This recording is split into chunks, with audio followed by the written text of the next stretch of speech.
Hey, what's up? I am here with the co-creator, Ed Boon, of the bloodthirsty franchise, Mortal Kombat. Now, if you haven't heard this title, you would have had to live under a rock. So, what brings you to Australia?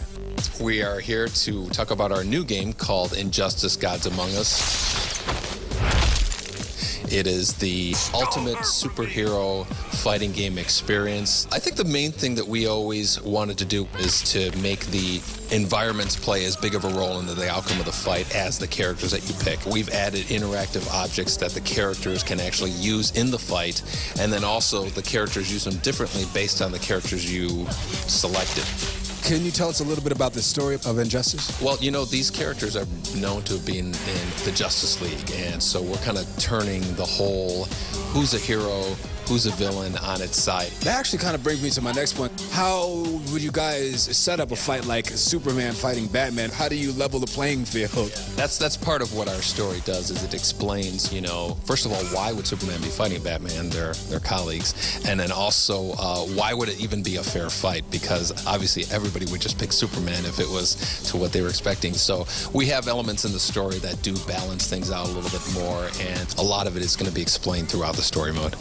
So obviously the MK franchise, it comes from a lot of cool, crazy combos and finishing moves. Can we expect to see anything like that in Injustice?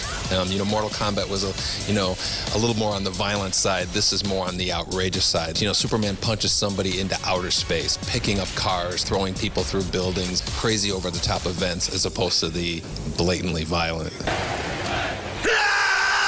All right, so when did it become real, like how big Mortal Kombat had come? Like, it's such an Americana thing now. It's so iconic. When did that become real to you? For me personally, we took a trip to Los Angeles one day and visited the movie set. At that point, it really just kind of sunk in that this thing was way bigger than we were. It was bigger than a game. It really kind of became its, you know, an intellectual property. Is there like a Liu Kang character of this? Like, you know how if you're a noob, you kind of have that one character you just pick up and automatically you know how to play it, then that guy uses that character over and over and over again. Is there a way to get over that? Do you guys have the characters pretty much balanced, or what is the learning curve to a game like this? Yeah, you know, one of the things that we definitely identified is that there are superhero fans, and they may not have ever played a fighting game before. Some characters are just going to be easier to pick up, while other characters are going to be a little more complicated, but really are going to have the big payoff for the hardcore players. There you have it. Can I get a toasty? Toasty! He's a real dude, man. I appreciate it. We having so much fun over here, man. Yo, get Injustice. It's coming out April next year. It's going to be awesome.